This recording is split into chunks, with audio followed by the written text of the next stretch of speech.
하나님께서 크게 영광 받으신 줄로 믿습니다. 아멘. 이 사진은 2016년 상영된 귀향이라는 영화 포스터입니다.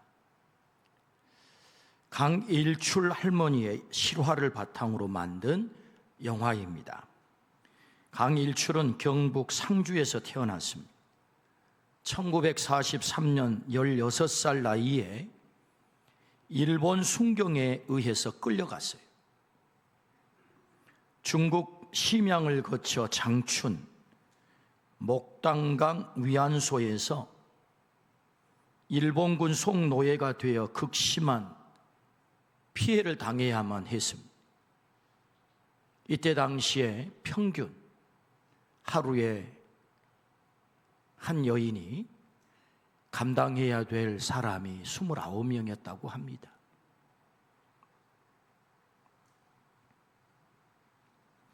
이렇게 끌려갔던 일본군 성노예가 20만 명이라고 합니다. 그 중에는 11살 소녀부터 있었습니다.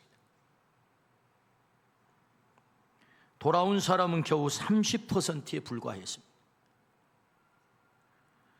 1910년 8월 29일 일본에게 국권을 빼앗기고 1945년 8월 15일까지 35년 동안 우리가 당한 고통을 어찌 다 열거할 수 있겠어요? 국민과 영토 주권, 이 세 가지가 있어야 나라라고 합니다. 국민, 영토, 주권, 얼마나 중요한지.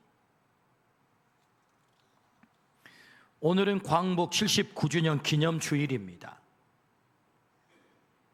나라 국경일을 기념주일로 지키는 것은 좀 이상합니다.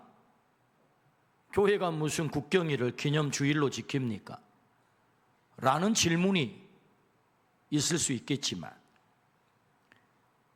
복음에는 국경이 없어요.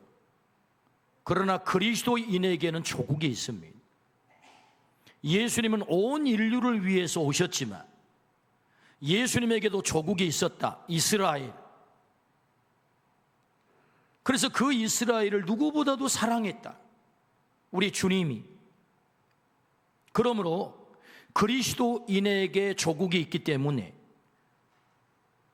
우리 그리스도인들은 나라의 중요한 날을, 기념일을 주일로 지키는 것입니다.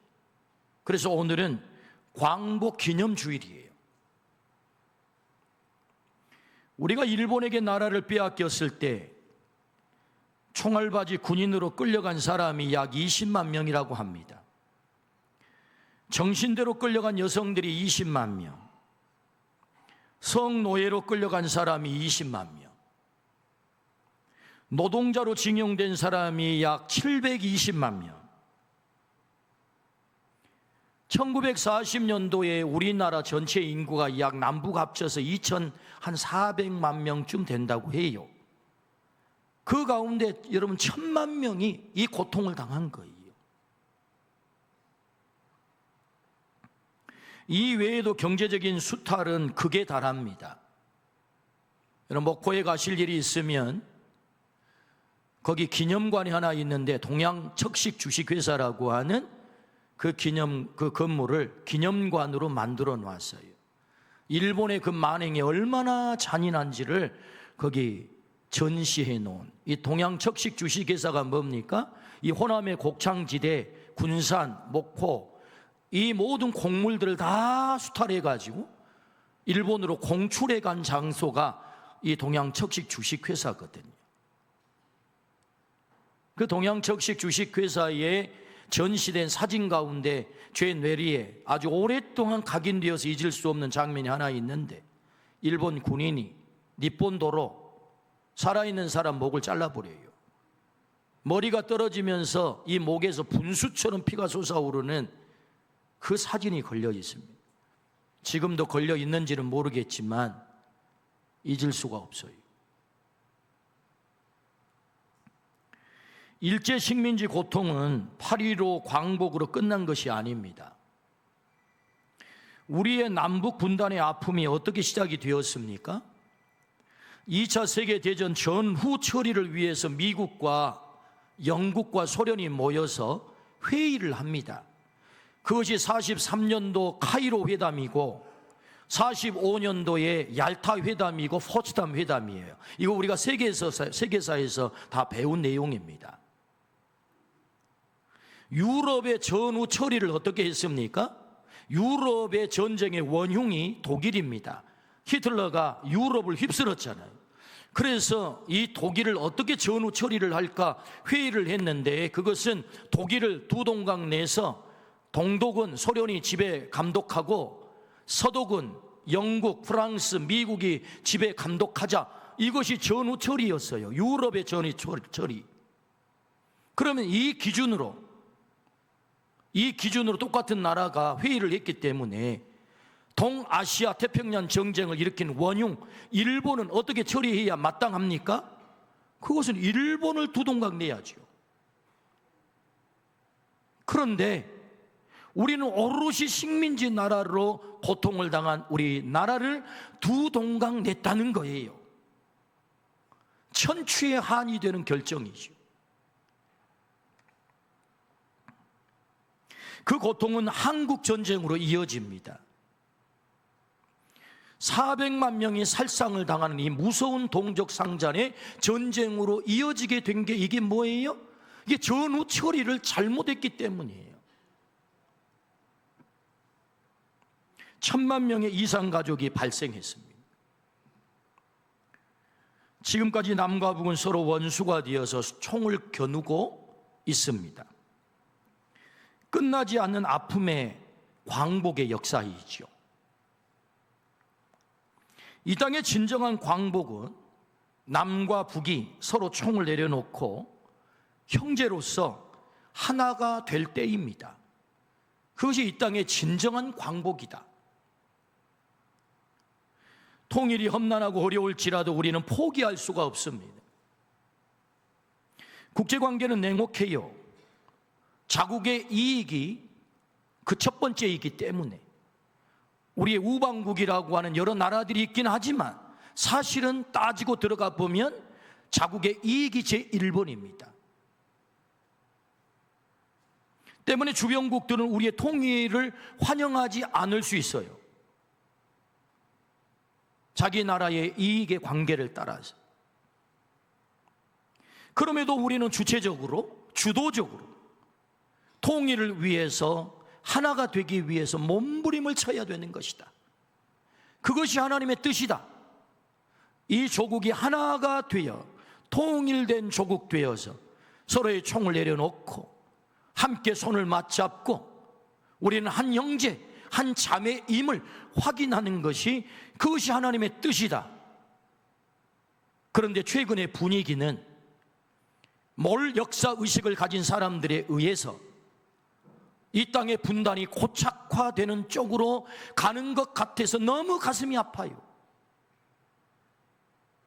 바른 역사의식, 바른 역사관, 미래의 우리 후손들이 살아가야 될 이 조국 땅의 아름다운 모습, 우리가 바른 방향으로 가야 되지 않겠습니까? 그것이 무엇이? 아무리 그 일이 지난하고 어렵다 할지라도 이 조국 땅이 하나가 되어서 통일을 이루어 이 마지막 때에 제사장 나라로 불러주신 이 조국의 사명을 우리 모두가 감당해야 될 줄로 믿습니다. 광복 79주년의 진정한 광복을 우리는 소망해야 되는 것입니다. 이 광복 주일에 주님이 우리에게 주시는 메시지다. 광복 주일에 주시는 말씀은 여호수아서 말씀입니다. 여호수아서는 이스라엘의 해방의 완성을 말씀하는 내용이지요. 이스라엘 백성의 해방 완성은 적과 꿀이 흐르는 약속의 그 땅에 들어가 그 땅에서 하나님의 백성으로 사는 것, 그것이 해방의 완성입니다. 여호수아서는 이스라엘 백성이 40년 광야 생활을 끝내고 드디어 가나안 땅에 들어가 정착하게 된 것을 보여주는 말씀입니다. 그것이 해방의 완성이라는 거예요. 하나님의 백성으로 살아가는 것이 해방의 완성이다. 그걸 보여주려고 하는 것이 여호수아다. 그래서 여호수아서 전체 내용을 더듬어 보면 두 토막으로 나눌 수 있다. 1장부터 12장까지는 가나안 땅 정복, 그리고 13장부터 24장까지는 가나안 땅 분배와 정착. 아주 간단하죠. 여호수아 전체가 24장인데 정복과 분배예요. 정복과 분배다. 이것이 전부다. 왜? 그 주제는 내가 너를 적과 꿀이 흐르는 약속의 땅에 들어가 하나님의 백성으로 살게 하겠다가 주제예요. 여호수아서의 전체 주제는 내가 약속한 그 땅에 들어가 하나님의 백성으로 살게 하겠다. 이 하나님의 말씀이 오늘 우리들에게도 그대로 이루어지기를 축복합니다. 하나님은 오늘 우리에게 여호수아서 말씀을 듣게 하십니다. 왜 듣게 하세요? 나는 너를 반드시 가나안 땅에 들어가게 할 거야. 젖과 꿀이 흐르는 그 땅에. 그래서 너를 반드시 하나님의 백성으로 살게 만들 거야. 이것이 이 말씀을 듣게 하신 목적이다. 목적. 우리가 들어가야 할 그 땅, 젖과 꿀이 흐르는 가나안은 하나님이 우리에게 약속한 하나님의 백성으로 누릴 행복한 땅을 말합니다. 그 땅을 좀 더 구체적으로 말씀을 드려보면 평화롭고 행복한 우리의 가정을 말하는 것입니다. 젖과 꿀이 흐르는 가나안 땅, 평화롭고 행복한 가정, 마음껏 하나님을 경외하고 자유롭게 하나님을 예배할 수 있는 공동체, 평화롭고 공의로운 행복한 조국, 그것이 하나님이 우리가 들어가야 될 그 땅, 젖과 꿀이 흐르는 가나안 땅이라고 말씀을 하세요. 마음껏 꿈을 펼치고 자아 실현이 가능한 땅, 그 땅이 젖과 꿀이 흐르는 땅이다 라고 말씀을 하세요. 하나님은 그 땅에 우리가 들어가기를 원하는 것입니다. 그래서 하나님의 백성으로 너희 살아야 되겠다. 오늘 이 말씀대로 우리 모두가 그 땅에 들어가기를 주의 이름으로 축원합니다. 아멘. 그렇다면 어떻게 우리는 그 땅에 들어갈 수 있을까요? 그 첫 번째는 하나님을 확신하라 라고 말씀하세요. 오늘 본문 5절에서 6절입니다.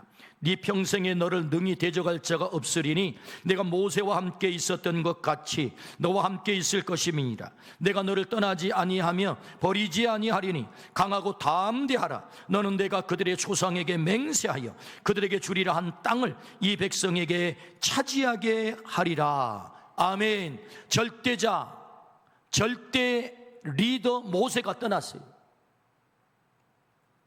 백성들이 얼마나 두려웠겠어요. 우리가 과연 저 가나안 땅에 들어갈 수 있을까? 그리고 우리의 리더로 지명을 받은 저 여호수아, 보아하니 경험도 없고 풋내기 같은데 우리를 인도해 갈 수 있을까? 우리는 과연 그 땅에 들어갈 수 있을까에 대한 의구심과 두려움, 백성들의 두려움이었어요. 이때 가장 두려워한 사람이 한 사람이 있었어요. 누굽니까? 여호수아 당사자입니다. 여러분 생각해 보십시오. 절대 리더 모세가 떠났어요. 자신에게 그 리더의 자리가 하나님의 지명에 의해서 돌아왔어요. 그 바통을 이어받았는데 얼마나 두려웠겠어요. 여러분, 이스라엘 백성이 보통 백성이 아니잖아요. 저 젖과 꿀이 흐르는 가나안 땅을 내가 이 백성을 데리고 들어가 과연 정복할 수 있을까? 여호수아는 너무너무 두려웠을 거예요. 그래, 엄두가 나지 않았을 거예요. 하나님 그런 여호수아를 오는 본문, 우리가 읽은 본문 말씀을 통해서 설득하는 거예요. 사실은 백성을 설득하고 여호수아를 설득합니다. 어떻게 설득합니까? 여호수아야, 너는 내가 주는 그 땅으로 가라. 너희 발바닥으로 밟는 곳을 모두 내가 너희에게 주었다. 대해까지 너희의 영토가 될 거야. 평생에 너를 능히 대적할 자가 없어. 모세와 함께 있었던 것 같이 내가 너를 떠나지 않을 거야. 너와 함께 할 거야. 내가 너를 절대로 버리지 않을 거야. 내가 조상들에게 주겠다고 맹세한 땅을 이 백성에게 반드시 차지하게 하도록 할 거야. 너는 강하고 담대하라. 네가 어디로 가든지 내가 너와 함께 할 것이고 너희가 너를 형통하게 할 거야 라고 여호수아를 설득하는 거예요. 두려워하는 여호수아, 두려워하는 백성 정리하면 여호수아야 나 확신해라 이런 말씀이거든요. 나 믿어라. 내가 할 거야. 네 실력이 아니야. 네 능력이 아니야. 너의 경험도 아니야. 너의 백성들의 많은 숫자가 아니야. 내가 할 거야. 나 확신해 라고 하나님께서 집요하게 여호수아를 설득하는 겁니다. 우리에게 이 말씀을 왜 듣게 하십니까? 하나님이 오늘 우리를 설득하는 거예요.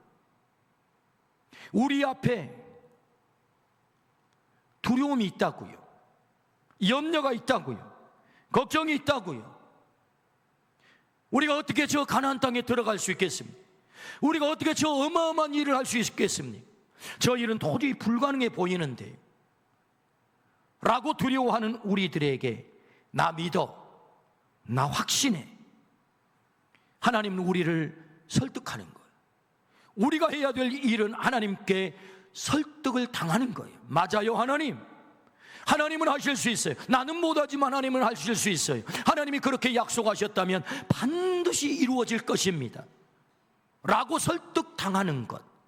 그러므로 여러분, 오늘 이 말씀 앞에, 하나님의 이 설득 앞에 우리가 온전히 설득을 당해 하나님을 확신하기를 주의 이름으로 축원합니다. 우리 앞에 두려움, 염려 있지만 하나님 믿으라고 말씀하세요. 내가 하겠다고 약속하세요. 이 하나님을 확신하기를 주의 이름으로 축원합니다. 하나님의 놀라운 사랑을 보십시오. 여러분, 이스라엘 백성이 어떤 백성입니까? 원망 불평 선수들이에요. 번듯하면 애굽으로 돌아가자. 이것이 이스라엘 백성의 태도고 자세였습니다.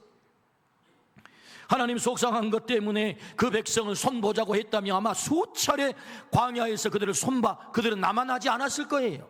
그럼에도 불구하고 하나님은 그들을 참아줘요. 인내해요. 포기하지 않습니다. 왜? 내가 너를 반드시 가나안 땅에 들어가게 만들 거거든. 애굽으로 돌아가자고 해도, 원망 불평해도 내가 너희를 참고 반드시 가나안 땅에 들어가 너의 조상 500년 전에 약속한 아브라함에게 약속했던 그 약속을 성취해서 하나님의 백성으로 살게 만들 거야 라는 하나님의 사랑. 하나님은 오늘 또 우리를 그렇게 참아주시거든요. 기다려주시거든요. 그리고 설득하거든요. 하나님은 내가 너를 그렇게 사랑해. 내가 너를 반드시 적과 꿀이 흐르는 그 땅에 들어가게 만들 거야. 나 믿어, 나 확신해. 내가 너를 절대로 떠나지 않을 것이고 내가 너를 반드시 형통하게 만들 거야. 쫄지 마, 강하고 담대해. 나 믿으면 그렇게 될 거야 라는 하나님의 이 설득을 믿으시기를 주의 이름으로 축원합니다. 하나님 확신하라 말씀하세요. 하나님 확신할 때 하나님은 그 백성들을 가나안 땅에 들어가게 한 줄로 믿습니다. 아멘. 빌보서 2장 12절에서 13절. 그러므로 나의 사랑하는 자들아, 너희가 나 있을 때뿐 아니라 더욱 지금 나 없을 때에도 항상 복종하여 두렵고 떨림으로 너희 구원을 이루라. 너희 안에 행하시는 이는 하나님이시니 자기의 기쁘신 뜻을 위하여 너희에게 소원을 두고 행하게 하시나니. 할렐루야. 두렵고 떨림으로 구원을 이루라고 하십니다.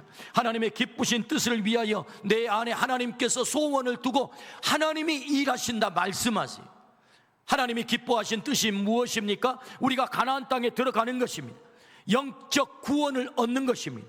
우리에게 약속한 저 천국에 들어가는 것입니다. 그것이 하나님이 기뻐하신 뜻이다. 반드시 내가 너를 그렇게 만들어 놓을 거야. 어떻게? 하나님이 내 안에서 그 소원을 두고 그 뜻을 행하고 계신다. 누가요? 하나님이. 누가요? 하나님이. 하나님이 그 일을 행하신다 라고 말씀을 하세요.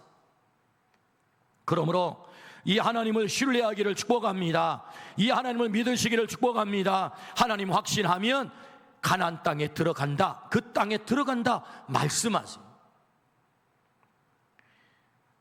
41살 젊은 나이에 담임 목사로 부름을 받았습니다. 얼마나 두려웠는지, 얼마나 걱정이 앞서는지, 하나님 저 많은 영혼들을 어떻게 제가 인도할 수 있겠습니까? 기도가 저절로 나왔어요. 하나님 앞에 기도했습니다. 하나님, 너무 두렵습니다. 저렇게 많은 영혼들을 어떻게 제가 인도해 갈 수 있겠습니까? 첫 당회를 들어갔어요. 제 아버지 뻘 되신, 연세가 되신 장로님들이 쫙 앉아 계셨어요. 예수님 인격을 방불할 만큼 너무너무 훌륭하신 장로님들이 앉아서 회의를 하는데, 완전히 여기가 지상 천국이구나, 천사들이 다 오셨구나, 그랬으면 얼마나 좋겠어요. 전쟁터였습니다. 가장 거룩하고 가장 인격적이어야 하고 가장 성숙해야 되고 가장 예수님을 많이 닮아 있어야 될 그분들이 만나서 회의를 하는데, 그 말이 얼마나 거친지, 얼마나 가슴에 상처를 주는, 얼마나 살벌한지. 전쟁터였어요. 하나님께 기도가 안 나올 수가 없었어요. 하나님, 너무 두렵습니다. 언제 제가 당회를 인도해 봤나요? 처음 경험이 첫 땅. 하나님께 기도했습니다. 하나님께 깊이 기도했습니다. 하나님께서 저에게 말씀을 주셨어요. 말씀으로 응답하셨어요. 내가 내게 명령한 것이 아니냐. 너는 강하고 담대하라. 두려워하지 말라. 놀라지 말라. 네가 어디로 가든지 내가 너와 함께 할 것이다. 할렐루야. 여호수아서 1장 9절 말씀. 내가 내게 명령한 것이 아니냐. 강하고 담대하라. 두려워하지 말며 놀라지 말라. 네가 어디를 가든지 내가 너와 함께 할 거야. 내가 너와 함께 할 거야. 이 말씀이 가슴에 확 박혔어요. 담대함이 생겼어요. 그래서 그 어려운 그 난관을 하나님께서 정리를 하셨어요. 그리고 시간이 지나 하나님은 놀라운 부흥을 경험하게 하셨어요. 전쟁터와 같았던 그곳이 평화가 찾아들고, 그리고 하나님이 놀랍게 일하시는 것을 경험하게 하셨습니다. 하나님 말씀하세요. 강하고 담대하라. 내가 너와 함께 하겠다. 나 확신하면 내가 할 거야. 내가 네 속에 선한 뜻을 두고 소원을 두고 내가 일할 거야. 우리 주님이 약속하세요. 그러므로 우리에게 두려움이 있습니다. 염려 있습니다. 어떻게 우리는 그 땅에 들어갈 수 있겠습니까? 나 확신하라. 하나님을 신뢰하기를 주의 이름으로 축원합니다. 우리의 삶에 두려움의 일들이 많이 있겠지만 그때마다 하나님은 우리에게 말씀하세요. 강하고 담대하라. 내가 너와 함께 하겠다. 놀라지 말라. 나는 너의 하나님이 되어서 너와 어디를 가든지 함께 할 거야. 내가 네 속에 소원을 두고 일할 거야. 하나님이 일하신대요. 내 실력이 아니래요. 내 능력도 아니래요. 내가 할 수 있는 일이 아니래요. 하나님이 하신대요. 하나님을 확신하기를 주의 이름으로 축원합니다. 아멘. 두 번째 말씀하세요. 그 땅에 어떻게 들어갈 수 있겠습니까? 젖과 꿀이 흐르는 그 땅, 우리가 어떻게 들어갈 수 있겠어요? 법궤를 앞세우라 라고 말씀하세요. 여호수아서 3장 6절입니다. 여호수아가 또 제사장들에게 말하여 이르되 언약궤를 메고 백성 앞에서 건너라 하매 곧 언약궤를 메고 백성의 앞서 나아가니라. 아멘. 가나안 땅에 들어가기 위해서는 반드시 요단강을 건너야만 합니다. 그런데 이때 요단강을 건너야 될 이 당시에는 3장 15절의 설명에 의하면 언제나 물이 넘쳤대요. 우기랍니다. 우기. 그래서 여러분, 학자들의 연구에 의하면 이때 당시에 요단강에 우기가 되어 물이 흘러내리면 강폭이 100m 이상 넓어진대요. 그리고 요단강이 지형상 협곡입니다. 협곡. 여러분 아시죠? 갈릴리 바다가 마이너스 250m인 것을 해발 마이너스 250m, 요단강도 협곡이에요. 아주 깊습니다. 그런데 강폭이 100m가 넓어지면 그 깊이는 또 얼마나 깊어지겠어요? 근데 건너라는 거예요. 그때 건너야 되는 거예요. 하나님의 방법이 뭡니까? 그 요단강을 건너야 되겠는데 내가 가르쳐준 방법대로 해야 돼. 하나님 방법이 뭡니까? 제사장들을 불러 그들로 하여금 법궤를 매게 해라. 법궤가 무엇입니까? 길이 120cm, 높이 70cm, 넓이 70cm 궤짝이라고요. 이 법궤 속에는 뭐가 들어있습니까? 십계명 돌판, 아론의 쌍난 지팡이, 그리고 만나 항아리. 십계명이 뭘 상징합니까? 하나님의 말씀, 언약의 말씀. 이 언약을 지키면 나는 너희의 하나님이 되고 너희는 나의 백성이 되는 거야. 하나님의 말씀 앞세우라는 거지요. 아론의 쌍난 지팡이, 하나님은 투표로 리더를 세운 게 아니고 하나님이 지명하여 모세와 아론을 리더로 세웠어요. 그래서 그 리더, 하나님이 지명한 리더의 상징이 뭐죠? 아론의 쌍난 지팡이란 말이죠.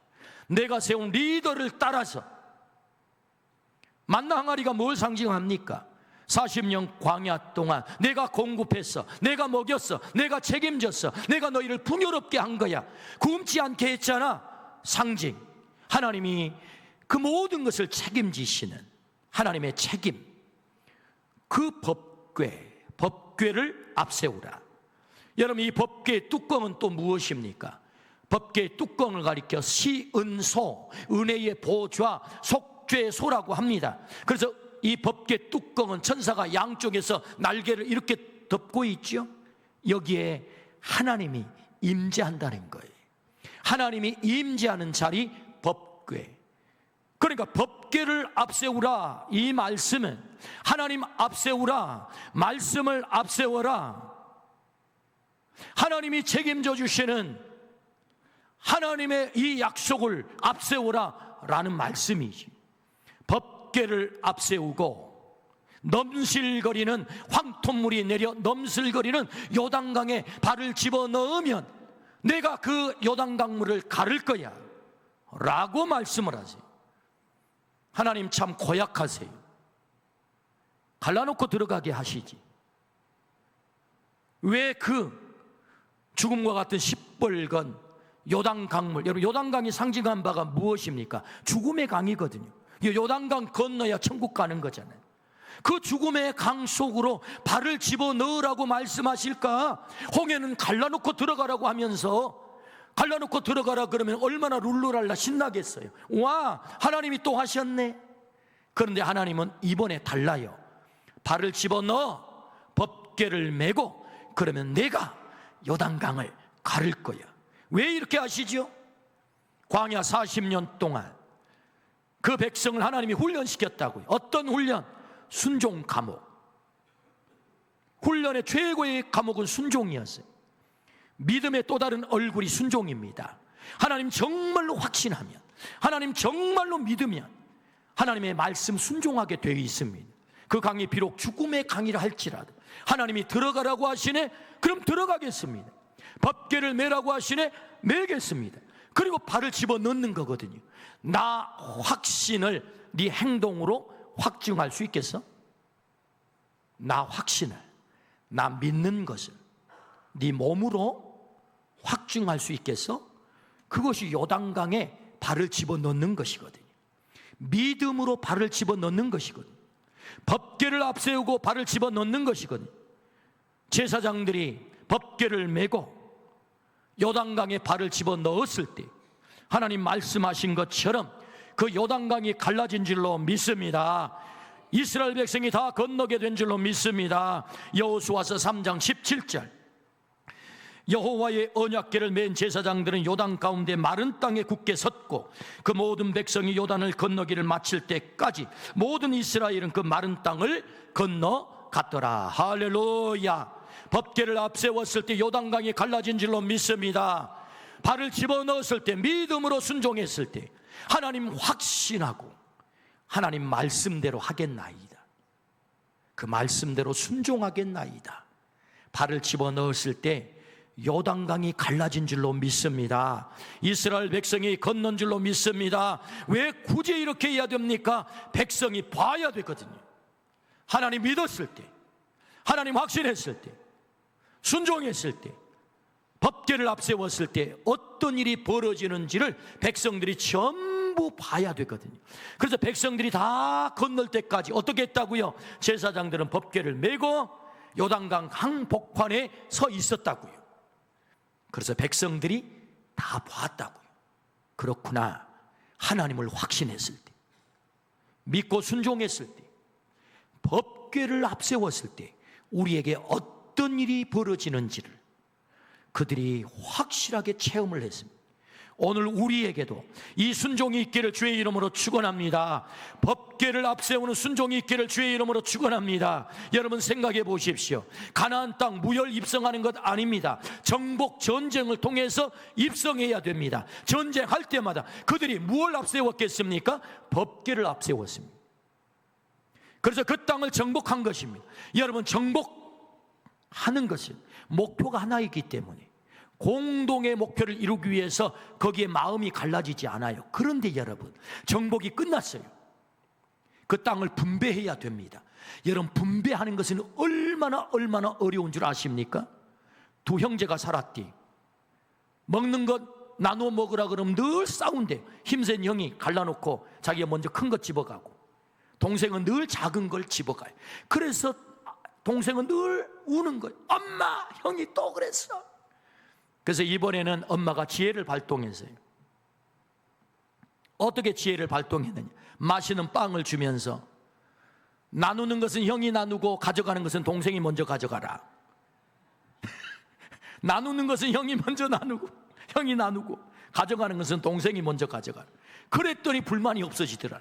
그래서 그 형이 똑같이 가르려고 얼마나 신중하게 하는지. 여러분, 나누어 갖는 것은 전쟁하는 것보다 더 힘듭니다. 내가 받아야 될 땅은 왜 이런 땅이죠? 왜 이렇게 척박한 땅이죠? 왜 이렇게 사이즈가 작죠? 아니, 저 시몬 집안은 왜 이렇게 저 큰 땅을 주죠? 왜 문하사에게는 더 큰 땅을 주죠? 우리 땅은 왜 이렇게 척박한 거예요?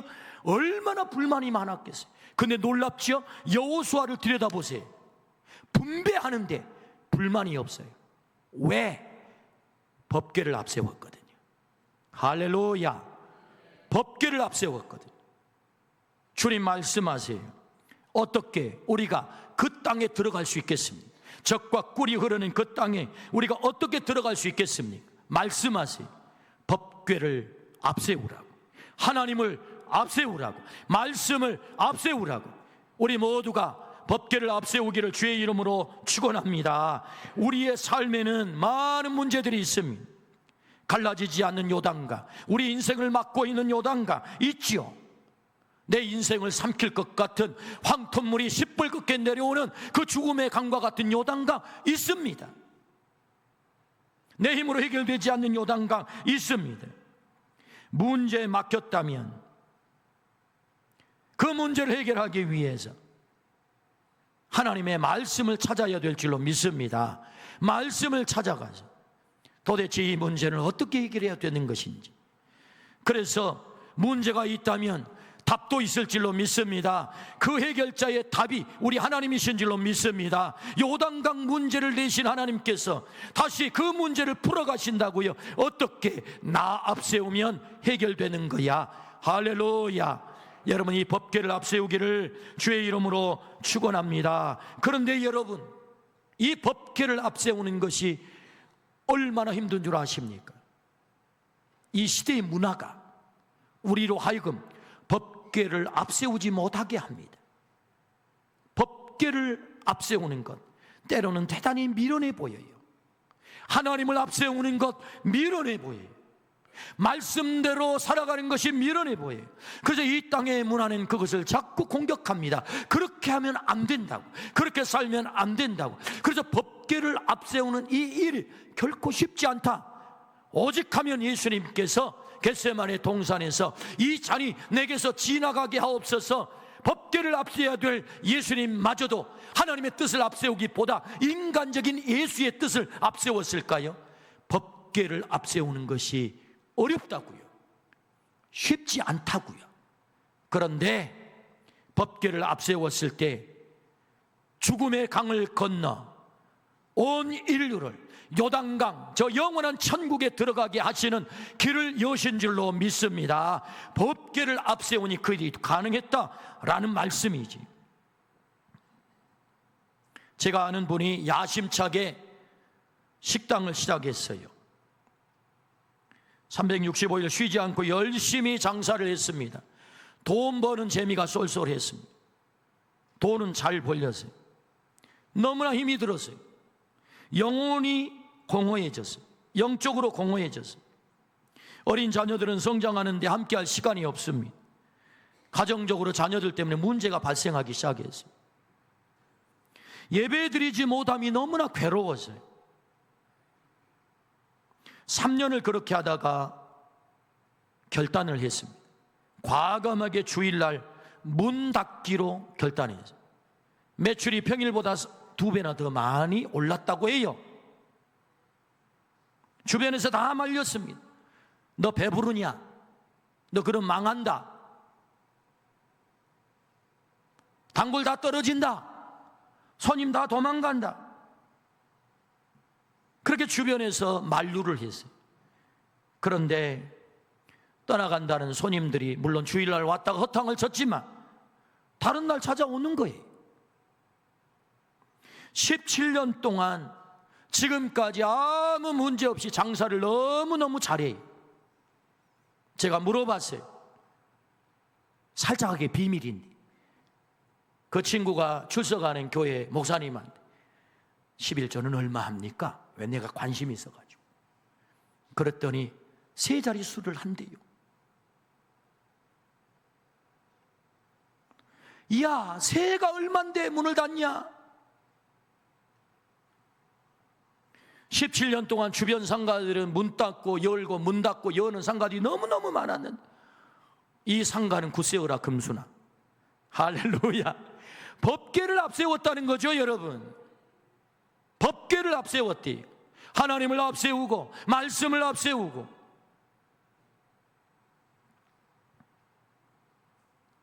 지금은 온 가족이 주일날 예배를 드리는데 몇 주 전에 저에게 동영상을 보내왔어요. 우리 가족 가운데 3명이 3부 예배에 찬양대 서서 찬양을 합니다 하고 그 찬양 영상을 보내왔더라고요. 제가 얼마나 기쁜지. 그렇구나. 법궤를 앞세울 때 하나님이 책임지시는구나. 할렐루야. 여러분, 이 믿음이 있기를 주의 이름으로 축원합니다. 이 확신이 있기를 주의 이름으로 축원합니다. 경제의 요단강이 막혔다면 법궤를 앞세우십시오. 취업의 요단강이 막혔다면 법궤를 앞세우십시오. 관계의 요단강이 관계가 깨진 그런 사람이 있다면, 그 요단강이 막혔다면 법궤를 앞세우셨어요. 하나님의 말씀은 뭐라고 하실까? 이 관계가 깨져버린 이 요단강을 어떻게 건너갈 수 있다고 하나님은 뭐라고 말씀하실까? 꿈을 이루는 요단강이 막혔다면 법궤를 앞세우기를 주의 이름으로 축원합니다. 법궤를 앞세우면 요단강을 건넌대요. 그리고 가나안 땅에 들어간대요. 하루를 시작합니까? 법궤를 앞세우십시오. 하루의 시작의 법궤. 새로운 직장에 들어가게 됐어요. 새로운 직장을 시작하면 법궤를 앞세우십시오. 내 하나님의 방법대로 살겠나이다. 하나님의 말씀을 앞세우겠나이다. 이사를 하셨다고요? 사람 먼저 들어가면 행복합니까? 법궤를 앞세우기를 주의 이름으로 축원합니다. 주님이 오셔야, 우리 가정에 오셔야 우리 가정이 진짜 행복할 수 있는 적과 꿀이 흐르는 땅이 됩니다. 법궤를 앞세우기를 축복합니다. 새롭게 가정을 시작합니까? 결혼을 앞에 두고 있어요? 법궤를 앞세우기를 주의 이름으로 축원합니다. 이 시대의 젊은이들의 결혼의 문화가 다 무너지고 있습니다. 법궤를 앞세우지 않아요. 세상의 문화가 그것을 용납하지 않습니다. 이웃 동네 얘기인데 우리가 천주교를 믿는 것은 아니지만 우리가 교훈 삼을 것은 삼아야 돼요. 천주교에서는 7성례가 있습니다. 성례, 우리는 성례가 2개입니다. 세례와 성만찬이 세례예요, 우리는. 근데 천주교에서는 성례가 7가지입니다. 7성. 그 가운데 결혼이 혼배 성사예요. 성례에 들어간다고. 하나님 앞에서 하는 거예요. 결혼이 예배가 돼야 되는 것입니다. 그러나 이 시대의 문화가 어떻게 되는 거죠? 다 웨딩홀에 상술에 홀려가지고 그 짧은 시간에 치러내야 되니까 그냥 자기들 좋은 대로 하고 끝내는 거예요. 법계를 앞세우지 않는 거예요. 우리의 자녀들이 있다면, 또 우리 여기 젊은이들이 있다면, 여러분 가정을 시작하는 이 출발점에 법계를 앞세우기를 주의 이름으로 축원합니다. 그래야 그 가정이 젖과 꿀이 흐르는 땅이 되지 않겠습니까? 결혼한다고 다 행복해지나요? 어떤 가정은 결혼이 무덤이 된대요. 감옥이 된대요.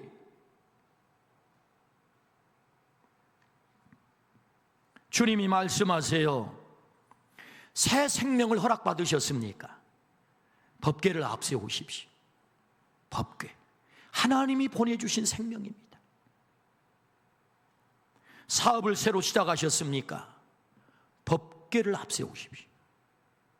하나님이 이 기업의 주인이 되셔서 경영해달라고 법궤를 앞세울 때 우리는 그 땅에, 우리가 꿈꾸는 땅, 젖과 꿀이 흐르는 땅에 들어갈 줄로 믿습니다. 아멘. 그 땅에 들어가라. 주님 말씀하세요. 어떻게 해요? 나 확신하라. 내가 너와 함께 할 거야. 너를 떠나지 않을 거야.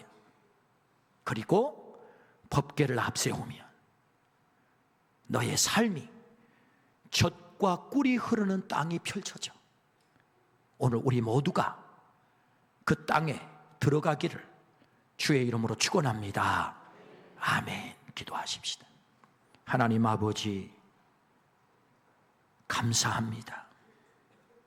그 땅에 너 반드시 들어가 하나님의 백성으로 행복하게 살아야 돼. 이것이 하나님이 우리를 향한 마음일진데, 주님, 우리가 그 땅에 들어가게 하여 주옵소서. 하나님을 확신하게 하여 주옵소서. 하나님을 신뢰하게 하여 주옵소서. 그리고 법궤를 앞세우게 하여 주옵소서. 하나님을 앞세우고 말씀을 앞세우게 하여 주옵소서. 그래 내 삶 속에 펼쳐질 하나님의 그 약속, 젖과 꿀이 흐르는 그 아름다운 삶이 내 가정에, 내 자녀들에게, 내 일생에 펼쳐지는 은혜를 허락하여 주옵소서. 요단강을 건너 저 영원한 하나님의 나라에 반드시 들어가는 은혜를 허락하여 주옵소서. 예수 그리스도 이름으로 기도드리옵나이다. 아멘.